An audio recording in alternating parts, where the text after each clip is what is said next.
Hai Hai guys, guys. Hey. kembali lagi kita di Hey. vlognya Lola Aziz. Ya, Kenapa sayang? enggak kan aku begini semangat. Karena setiap mengawali hari, mengawali acara, mengawali apapun itu harus semangat, gitu kan? Oh iya benar-benar, Mm-mm. benar-benar. Tapi emang akhirnya juga harus semangat, jadi nggak cuma di awal-awal doang. Iya, harus konstan, stabil. Dung dung dung dung dung, dung, semangat terus gitu. Ya. Tapi nggak usah pakai dulu dan gengges ya. Jadi hari hari Jumat itu buat kita tuh hari yang penuh. Setiap hari tuh hari yang penuh berkah, nggak cuma hari Jumat aja. Tapi entah Iya, kenapa betul. hari Jumat itu kalau buat kita tuh terasa agak berbeda gitu loh, karena Mm-mm. nggak tahu ya, buat gue pribadi memang hari Jumat itu kayak rasanya tuh gimana gitu, agak beda gitu dari yang lain, dari hari-hari yang lain. Which is semua hari bagus sih, Iya, Jumat iya. buat saya spesial, ya nggak sih saya? Iya, betul. Betul sekali. Nah, karena itu spesial, kita mempunyai sesuatu yang spesial juga nih buat para netizen di luaran sana. Iya, karena di hari yang spesial ini kita juga harus menghadirkan sesuatu yang spesial buat netizen gitu ya, buat yang nonton YouTube kita, karena mungkin banyak di luar sana orang yang kayaknya mungkin kita juga kadang-kadang itu kayak lupa bersyukur gitu loh, bahwa apa yang sudah terjadi di hidup ini tuh mestinya kita syukuri, mau susah mau seneng, ya nggak sih? Ya, itu ya nggak menyalahkan karena namanya juga manusia gitu kan ya. Tapi untungnya selalu ada yang Ya nggak sayang, mengingatkan. termasuk di masalah sinyal yang harus kita syukuri ya. Ini kita kan naik turun sinyalnya, entah kenapa di Jakarta seharian hari Jumat ini kan hujan ya dari Nah, pagi gitu. mm, Ya sudah lah ya. iya, jadi maafkan nih ya guys kalau ternyata kita nih putus-putus gitu apanya Oh, oh, siarannya. Alah siaran. sinyalnya, Apa nih namanya? ngevlognya. Jadi Iya, iya, iya, YouTube-nya iya. nanti itu akan hasil akhirnya kayak ada putus-putusnya gitu. Mm, mm, Karena mm. emang ya mau nggak mau ya kita mesti nikah sama yang namanya sinyal ini ya. Iya, Hubungan kita betul. lagi nggak kece. Tapi Nah, sebelumnya di jangan sore lupa, hari ini eh saya jangan lupa dulu apa tuh? di subscribe, di like, di share, di komen, sama di follow Instagramnya kita berdua, Yes, Lola Chandra dan juga subscribe. betul. Iya dong, di follow dong, jangan cuma dilihatin doang, please. Hmm, Yeah. jangan cuma dikepoin Jadi, doang gitu, dikepoin jadi, dilihat nggak di follow. Udah gitu. oh jangan cuma dikepo-kepoin, di follow gitu. Kalau habis itu di subscribe, biar biar apa namanya, kalau kita punya updatean baru gitu ya, punya vlog Hmm, baru bisa langsung muncul, Ting, ya, gitu, tanda betul. loncengnya di Nyalain. gituin ya. Di sore ini kita punya teman yang kita hadirkan di vlog kita, bahwa teman kita ini adalah teman baik saya pribadi. Saya kenal dia juga udah lumayan lama. Betul. Terus habis itu saya kenal dia pertama kali waktu itu di Jogja. Terus habis itu kita jadi lebih dekat lagi waktu Hmm, tinggal di Bali gitu. Nah, ya. teman saya ini tinggalnya di Bali dan dia pernah satu kantor sama kita ya. Jadi teman kita ini adalah alumni dari Hard Rock FM Bali. Bali, Gitu betul. ya. Dulu adalah Betul, dia kalau gitu. menjabat sebagai account eksekutif. Betul? Ya, waktu Coba itu. coba ngangguk, ngangguk, Sekarang, ngangguk, ngangguk. Yes. Disuruh ngangguk malah iya. nah ini dia. Iya, iya, iya, iya. Jadi ini dia teman kita, namanya Sasa. Mm-mm. Kalau dulu dia jadi account eksekutif di satu perusahaan di Hard Rock FM Bali. Nah, sekarang dia sudah jadi pengusaha muda sukses. Wow. Perempuan muda kaya raya punya bisnis kece. Tuh. Dulu awalnya masih naik motor ya. Sampai Sekarang sekarang masih juga naik motor juga. Cuma motornya beda yang dulu maksudnya. Iya. Eh, Dia sih kalau yang dari yang aku kenal dari zaman dulu sampai sekarang sih nggak ada berubahnya ya, tetap gesrek gitu, orangnya. Nah, Cuman ya dia sangat menyenangkan untuk dijadikan teman yang menarik dalam hidupnya gitu ya, yang akhirnya membuat kita tuh gila ya gitu. Kalau lu tuh mesti bersyukur, kalau lu tuh adalah survival gitu, kalau lu tuh mesti jalanin aja hidup ini gitu loh. Maksudnya jangan sampai ada kata-kata menyerah. Bukan begitu, Mbak Sasa? Iya benar sekali Mbak Lola. Eh, ini dandan berapa lama nih? Mbak-mbakan, bismillah boleh. Jadi yang yang menarik di hidupnya Sasa dulu tuh yang saya sempat kaget dengernya adalah karena saya juga udah kenal dia gitu ya, terus ada cerita bahwa dia waktu itu sakit gitu, kalau nggak salah sakit kanker ya, Sah? Ya, Ceritain dong, Sah. lymphoma. Awalnya Itu tuh apa itu? dari awal dulu coba diceritain, maksudnya apakah sudah pernah merasakan apa terlebih dahulu akhirnya divonis kanker itu gitu. Iya, jadi waktu itu aku demam kayak sebulan gitu. Terus aku obatin sendiri kan, kayak aku kira kayak radang biasa ya. Gejalanya itu kayak radang tenggorokan biasa. Jadi aku obat-obatin sendiri. Aku kira kayak mungkin kebanyakan minum soda atau gula gitu kan. Jadi selama sebulan itu aku demam. Terus terakhir itu sudah nggak kuat gitu pulang dari kantor kan. Udah menggigil parah. Jadi aku langsung ke rumah sakit ke dokter THT waktu itu, dan waktu itu dokternya langsung bilang ini kayaknya tumor gitu. Karena kalau amandel itu bengkak semua, sedangkan punya aku cuma sebelah gitu. Cuman kan waktu itu kayak, maksud sih tumor, maksud sih tiba-tiba langsung divonis tumor kayak gitu. Terus? Ya masih santai aja gitu, masih belum menganggap serius gitulah. Terus kamu tipenya gitu kan? diobat. Kenapa? Kamu tipenya gitu kan? Nggak pernah nganggap serius? Ya. Enggak. Santai aja. Santai aja gitu kan. Terus? Senyumin aja ya. Terus. Tapi waktu itu aku udah mulai nggak bisa makan. Karena sakit banget. Sakit banget, dan itu benjolnya ke dalam. Kebanyakan orang kena kelenjar getah bening itu benjolannya keluar kan. Tapi ini ke dalam dan itu sakit banget sampai nggak bisa makan. Jadi aku sempet makan bubur terus selama kayak 2 bulan sampai aku fobia bubur waktu itu. Yang kecium bau bubur langsung kayak mau muntah gitu ya. Terus coba diobatin sama dokternya, ternyata nggak kempes juga. Abis itu suruh biopsi. Disuruh biopsi, ternyata itu bukan tumor, itu cancer sudah. Aduh. Jadi, nah itu masih juga santai, bukan santai sih, cuman kayak masih sih kena cancer. Kayaknya nggak seserius itu gitu, mikirnya waktu itu. Terus dirujuk ke rumah sakit yang polikanker. Nah di situ setelah dicek memang positif kan, cancer, kena limfoma non-Hodgkin waktu itu.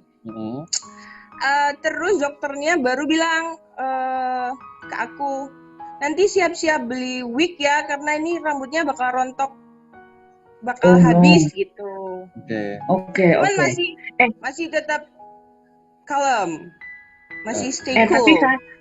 Tapi gini, aku tuh penasaran, pada waktu kamu divonis kamu kena cancer, kamu tuh sendirian apa didampingi keluarga, pada teman atau gimana? Waktu divonis ada sih waktu itu ya. Ada tuh siapa? Ada lah waktu itu. Oh, yang mana? Si Niga. Terus cuman aku di dalam ruangan itu sendiri sih, dan itu kayaknya dekat-dekat ulang tahunku deh, atau setelah atau sebelum, in between lah. Itu berapa tahun yang lalu sih? Kak? 2015. 5 tahun yang lalu, ya. 2014. 6 tahun yang lalu. Oh iya, 14. Iya benar, 14. Itu kan awal-awal kamu kerja kan? Awal-awal kamu masuk Hatok Bali kan? Yes. Iya, terus habis itu terus banyak yang menyarankan ini apa? pengobatan alternatif. Cuman kayak mereka tuh cuman bilang jangan kemo nanti ngerusak badanmu. Cuman solusinya apa nih buat aku? Kalian cuman bilang jangan kemo, cuman tidak Apa membawaku solusi yang lain kemanapun gitu. gitu. Ya kan? Terus kayak kesel sendiri karena kan juga yang merasakan sakit kan aku kan. Terus kakak kandungku waktu itu nanya, "Yaudah kamu mantepnya gimana, kalau mau kemo kamu besok pagi ke rumah sakit gitu." Oke, jadi aku memutuskan untuk kemo. Sebenarnya waktu itu sempat suruh pindah ke Jakarta biar bareng sama mamaku sama kakakku, cuman aku nggak mau karena nanti aku malah makin stres di Jakarta. Jadi aku prefer untuk stay di Bali. Terus setelah kemo pertama itu, itu dengan kondisi semua keluarga kamu sebenarnya udah tahu nggak akhirnya kamu kena cancer tuh, kamu akhirnya kasih tahu nggak mereka? Tahu. Cuman semua diserahkan ke aku. Jadi begitu pertama kemo itu bengkaknya langsung kempes dan aku mulai bisa ngomong. Itu udah bisa langsung ngomong, tapi makan gimana? Masih tetap bubur dulu atau udah? Masih agak mengganjal, cuman oke lah, kayak rilis banget, kayak akhirnya setelah sebulanan gitu kan. Sakit gitu loh. Itu yang pas hari ketiga itu udah kempes, bener-bener hilang sih si bengkaknya itu. Tunggu dulu, berarti kemonya urutan hari pertama, hari kedua, hari ketiga gitu? Enggak, itu pertama kemo langsung kempes. Oh gitu, oke. Terus. Nah di situ aku masih santai nih. Terus waktu itu rambutku belum mulai rontok kan. Jadi waktu aku googling nih, aku sampai googling berapa lama reaksi kemo pertama sampai rambut jadi rontok gitu. Waktu itu kan rambutku dulu panjang banget kan. Jadi kayak sekarang ini kan. Gitu. Kayak sekarang ini kan panjangnya waktu itu. Ya.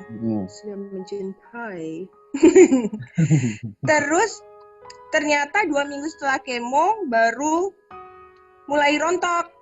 Dan itu aku baru drop di situ, bener-bener drop parah. Aku nangis kayak di film-film gitulah. Ya gimana sih? Kamu nyisir langsung lepas semua kayak gitu. Semuanya. Ya.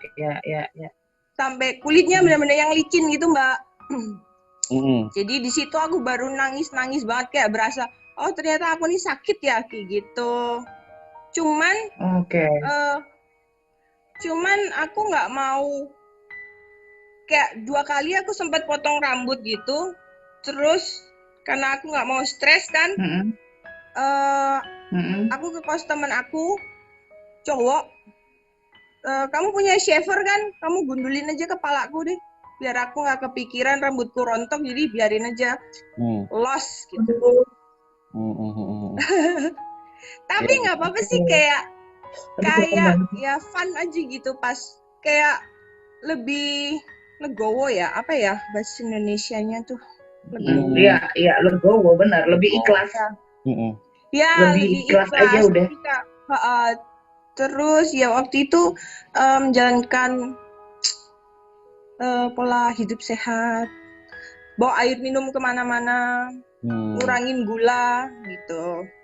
Waktu itu sempat ada rasa gila nih, aku botak nih, kira-kira akan dibully atau gimana? Enggak, aku sudah siap wig macam-macam. Jadi biar kayak mata-mata ada yang rambut panjang hitam, ada yang pirang, ada yang rambut pendek, malah asik. Tapi sempet kan mulai kayak bulan ke berapa ya? Ketiga itu udah mulai tumbuh nih rambutnya, udah mulai tumbuh. Kan lepas wig akhirnya kayak di satu titik kayak udah sih aku nggak perlu menutupi kepalaku dengan wig gitu, kayak sebodoh amat gitu. Aku nggak mau pakai mau pakai wig lagi gitu. Orang mau ngeliatin di jalan, terserah, aku nggak peduli. Aku inget itu momennya waktu itu kita lagi di lantai 3 kayaknya, yang akhirnya kita ngobrol kenapa gitu, kamu mau lepas wig gitu, ya udah kita bilang lepas aja gitu, nggak apa-apa, kamu kenapa harus peduli itu kan, inget nggak waktu itu? Ya kebetulan Aziz juga waktu itu encourage me, termasuk salah satu cheerleader ya Aziz. Buat aku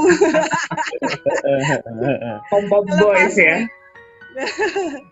Cuman sempat juga kayak aku jalan ke mall, salah satu mall di Bali. Itu tuh waktu di parkiran ada yang kas aku suka kayak apa ya, ngomongin gitu loh. Ya kayak ngomongin, ih ngapain kok gundulnya lucu-lucu kayak gitu loh. Cuman sini mau nyamperin kan nggak enak ya. Nah waktu kamu sudah berubah penampilan itu masih ada pasangan kan kamu? Apa udah putus, apa kamu jomblo, apakah ada posisinya apa? Ya itu dia, begitu habis divonis itu kayak nggak berapa lama itu dia pergi.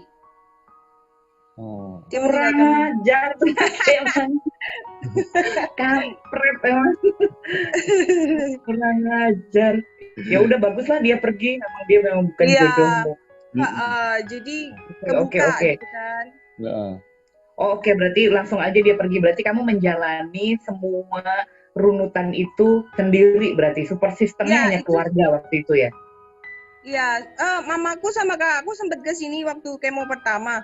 Cuman habis itu aku nggak mau ngerepotin mereka. Aku sampai kemo selesai itu aku ke sana sendiri, ke mana, ke rumah sakit sendiri. Aku bawa majalah, bawa cemilan. Jadi aku menghibur diriku sendiri.